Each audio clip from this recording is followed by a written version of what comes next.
Hi there folks, and welcome to this web segment of how to create best practice assessment tools.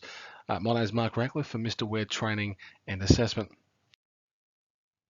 Now in terms of our agenda today team, we'll be looking at the assessment journey, followed by some definitions to get us on our way, and finish up with those 3 key steps to developing an assessment tool.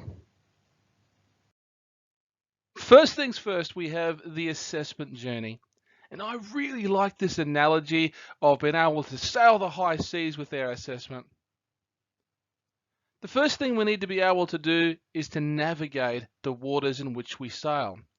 And for me, this includes the principles of assessment and the rules of evidence. Essentially, are we asking the right questions, and is the evidence we collect likely to produce a competent result? To be able to do this and to make sure that we go full speed ahead and that we've got the wind in our sails, we have to have that full picture of the benchmark standard. What does it say in the unit of competency and the assessment requirements? For instance, we're looking for the elements and the performance criteria, then checking out the performance evidence and the knowledge evidence required to be captured, and in the end, checking the assessment conditions so we know how they should be assessed. Now these are the standards from the new streamlined training packages, but if you're using the former ones there, the previous training packages, you might know the knowledge evidence and performance evidence as required knowledge and skills, and we used to call it the assessment context rather than the assessment conditions.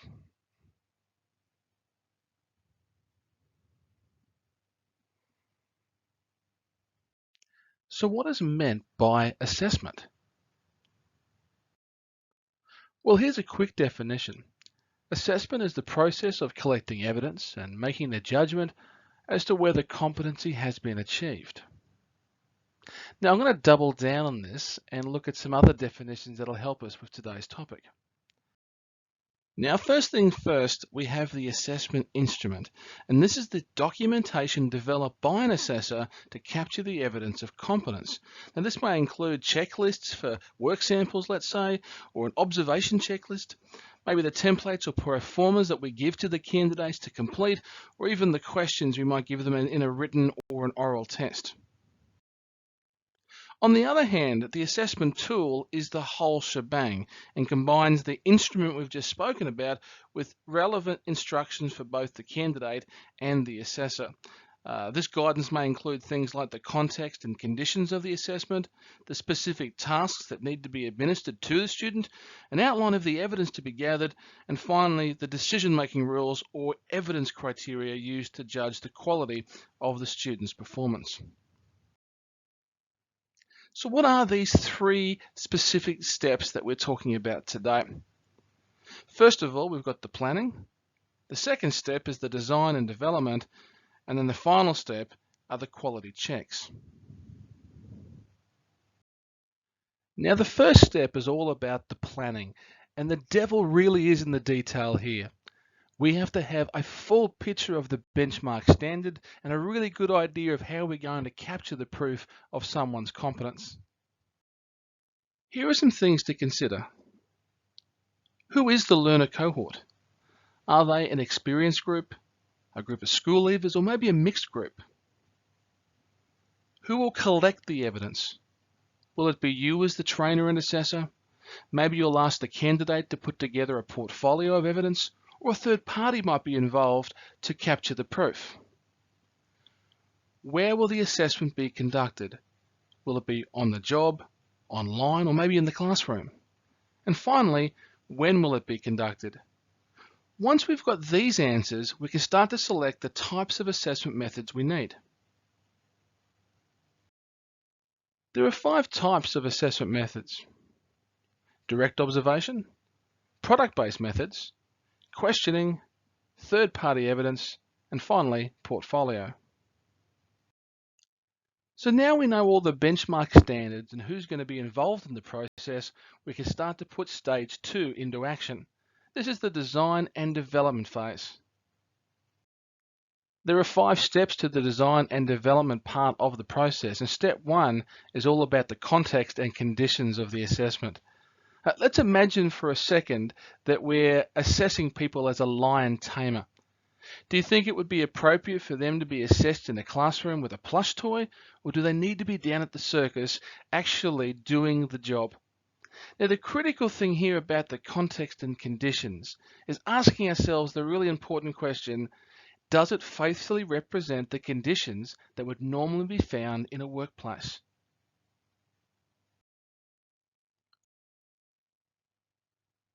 What is the task to be administered to the candidate?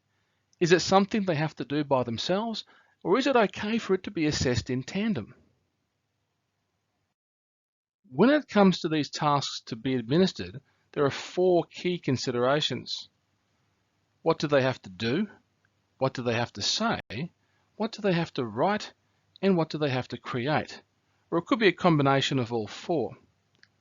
The instructions we provide then have to outline the tasks very specifically that the learner has to do to demonstrate that competence.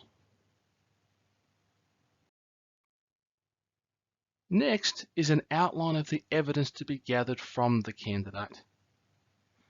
And the thing to remember here is that evidence will protect our decision. If we don't have enough evidence, we've got to send them back not guilty of competence. And that's a nice analogy to think about. We're trying to prove their guilt of competence beyond reasonable doubt. We then use this evidence criteria to judge the quality of the student performance. It gives us very clear guidelines about what a right answer looks like and often manifests itself as an assessor guide or a marking guide. Now the final step in the design and development process is the administration, recording and reporting requirements. We need to know what to do with it once we've completed the assessment. We've captured all the proof, we've made our decision against the evidence criteria. What do we do next? Do we have to provide feedback to the candidate? Do we give them written feedback? Do we email it? Do we put it up in the cloud? Do we have to get our own management system and add the information ourselves, or does somebody else in our organization do that for us? All of that information needs to be known to us so we can put the right instructions on the instruments and the tools that we use. Step 3 are the quality checks. We want to make sure that everything's working before we take it out to our final customers, as it were. And these quality checks are things we should be doing on an ongoing basis anyway, but it's one of those things that people kind of forget to do. They get all up close and personal with the design because that's the sexy part of the process, but in the end we have to check that it's doing everything that it intended to do. So there are a range of benefits for trialing, reviewing and refining our assessment instruments. Consultation with industry, for instance, can help us to improve the content accuracy and make sure that it's relevant to the workplace and is using the most appropriate language.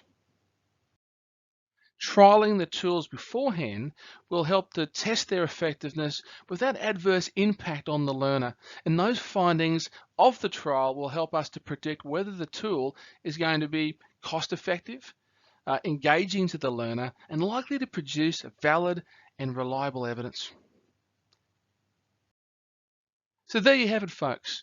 We've got 3 key steps in creating best practice assessment tools. Now you've got to think about your own situation now and think about what you're going to choose from today, maybe what you're going to lose from today, so that you too can create great assessment situations and experiences for your learners. So thanks for joining us on another Mr. Wed webcast. Good luck in putting into practice those 3 steps to making a best practice assessment tool. We'll see you next time.